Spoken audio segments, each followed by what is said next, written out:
Seguimos nossa conversa aqui no estúdio, agora com a participação do Renato Tagnin, especialista em recursos hídricos, membro do Fórum Alternativo Mundial da Água. Primeiro, queria repercutir com você, Renato, essa questão de Moçambique. Que cuidados que se deve ter agora em relação à água que tem ali, que pode realmente espalhar doenças, como a cólera que foi citada? Quais os próximos passos dessa tragédia, do que aconteceu ali? Bom, além do socorro evidente que vocês já estão noticiando, Sim. A gente tem que refletir sobre as causas, né? Na realidade, o próprio conceito é equivocado. Não existe desastre natural. Na realidade, não é um desastre natural. São as causas desse acirramento das mudanças climáticas, nós sabemos quais são. Né? E certamente não tem origem em Moçambique, que não queima gás do efeito estufa, não são eles que fizeram esse amplo desmatamento por todo o globo, não queimam combustíveis fósseis, etc. Então, na origem do problema está um agravamento, uma intensificação dos fenômenos extremos, né? Está ocorrendo em todo o mundo. O outro ponto é a vulnerabilidade, né? É o quanto as populações que já foram exploradas pelo passado colonial, como é o caso também do Brasil, e evidentemente de Moçambique e de outros países, elas estão deprimidas economicamente, sem meios, sem infraestrutura, sem uma preservação ambiental que crie áreas de proteção e mesmo para que as pessoas possam morar em locais mais adequados, ou seja, os problemas de infraestrutura, os problemas de localização, os problemas até pessoais de falta de meios, de resiliência para enfrentar essas tragédias é muito diferente em diferentes países. Nós temos países mais ricos que sofrem também catástrofe, mas o impacto não é desse tamanho. Né? Então nós temos aí uma dupla vítima, tá? Sobre a qual a gente pode discutir sobre os nossos casos domésticos. Sim. Então vamos aqui para o Brasil, olha, porque foi comemorado em 22 de março o Dia Mundial da Água. A data foi criada pela ONU, tem o objetivo de aumentar a consciência sobre a importância da conservação, preservação e proteção dos recursos hídricos. Aqui no Brasil, o governo lançou uma campanha de retirada de lixo do mar. Uma escultura em formato de tubarão-baleia de 15 metros foi construída, será preenchida com resíduos. Bom, há um simbolismo nessa ação, é claro, mas só que no Brasil são 2 milhões de toneladas de resíduos que podem chegar no litoral, isso de acordo com a Associação Internacional de Resíduos Sólidos. Aliás, se fosse todo espalhado esse monte de resíduos, ocuparia a área de 7 mil campos de futebol. Então é muito mais do que esse gesto simbólico, a gente precisa discutir políticas públicas de proteção, de preservação dos nossos rios, da água, certo? E, novamente, a gente volta à questão das causas, né? Então, você vai se preocupar em segurar toneladas de lixo que provém de onde? Foi geração espontânea? Foi Deus que produziu isso? Nós temos aqui uma economia, não só aqui, mas no mundo, baseada na contabilização do PIB. Ah, o PIB está crescendo, o PIB está baixando. O que é o PIB? Senão a avaliação do quanto se movimenta de dinheiro. Mas ninguém avalia para que esse dinheiro. Então, se tivermos uma guerra, por exemplo, o PIB de Moçambique vai aumentar. Com toda essa desgraça, com todo o investimento que está sendo feito para recuperar as pessoas, as casas, a infraestrutura, vai aumentar o PIB. É isso que é desenvolvimento? Então, a gente não toca no problema que é a produção do lixo, não é? Porque tudo se transforma em lixo muito rapidamente. Então, não tem essa origem. Tem que estar contabilizada, tem que entrar na nossa conta, senão nós vamos ficar colhendo resultados e fazendo esculturas, sabe Deus do que, alegorias que não vão tocar fundo no problema. Então a quantidade não só das embalagens, mas de todos os produtos que a gente consome, e é estimulado a consumir, ninguém sai do mercado, de casa falando, eu vou comprar toneladas de lixo. Não, você é forçosamente levado a comprar um monte de coisa que inclusive quebra logo, que é a obsolescência planejada. Quem já não teve um celular que teve que trocar porque não dá para consertar, um liquidificador, uma geladeira, porque justamente a lógica industrial quer fazer a gente consumir continuamente, que é uma lógica econômica, que beneficia só quem tem grana, quem é dono dessas coisas, nos obriga a trocar e produzir lixo com coisas que poderiam durar décadas, né? Então, na realidade, eu ficar lá na ponta, recolhendo canudinho, fazendo brincadeirinha com criança, sinto muito, mas é uma bobagem. É uma bobagem. Nós temos que fazer uma campanha de boicote, de pressionar para não termos lixo. Devolver essa lixarada, levar para a porta da fábrica e falar: toma que o filho é teu, não é meu. Então, a gente fica estigmatizando as pessoas, sim, como se elas tivessem que ir agora, o que eu faço com essa lixarada? Na realidade, desfocar do problema é uma forma de manutenção desse sistema. Tá? É assim que ele se mantém.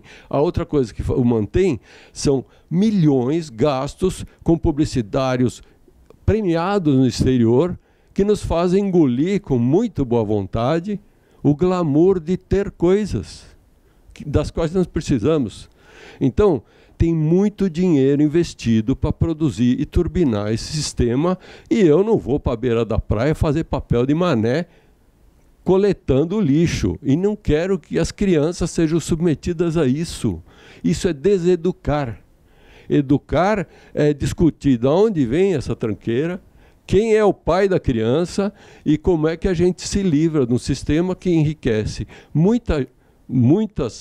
poucas pessoas, sim, né?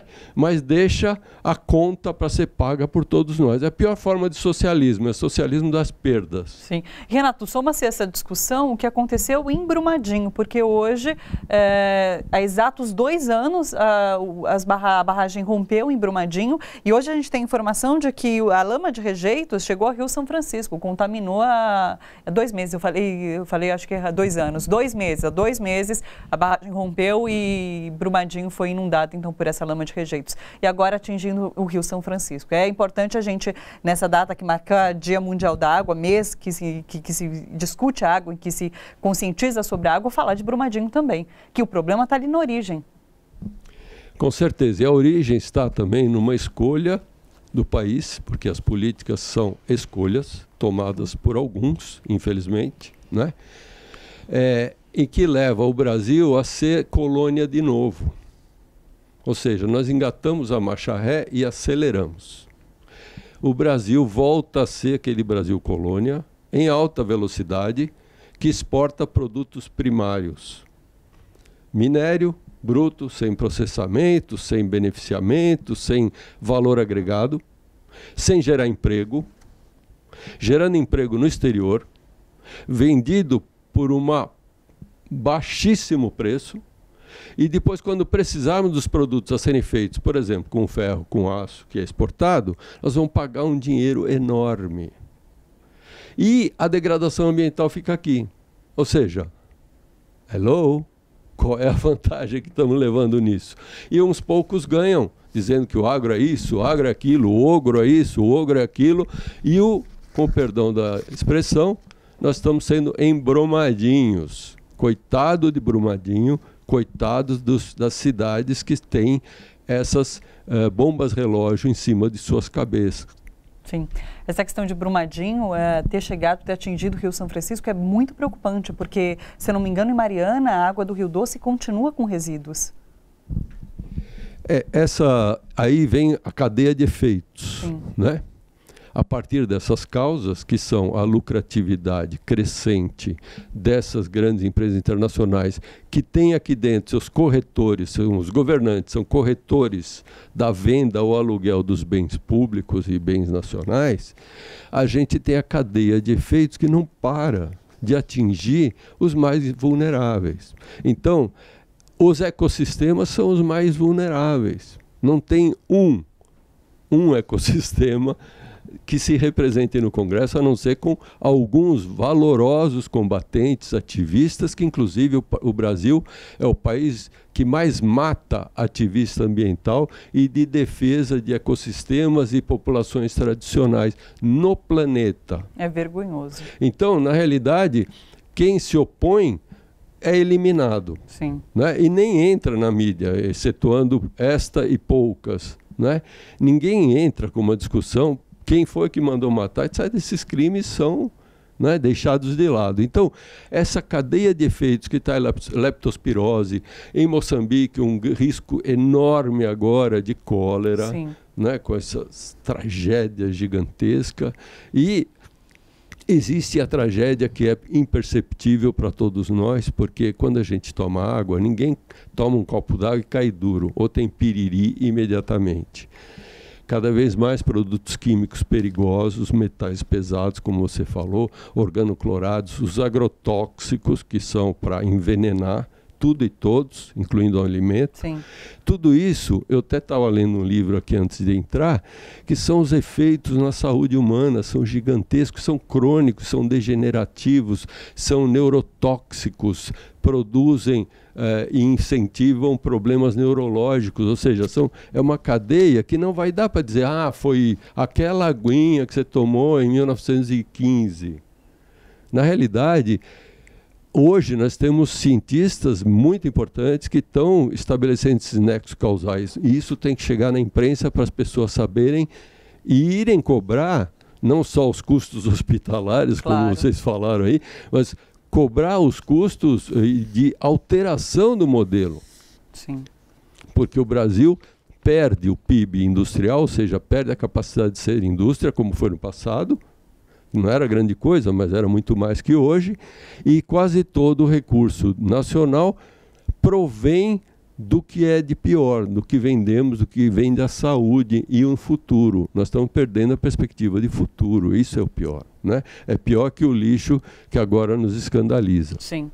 Renato, importantíssima a sua fala aqui, eu quero agradecer a sua participação aqui no Bom para Todos. Obrigada. Prazer, obrigado. Gente, bora fortalecer a TVT? É só clicar em inscrever-se e depois clicar no sininho. Pronto! Assim que pintar notícia nova, você fica sabendo no ato.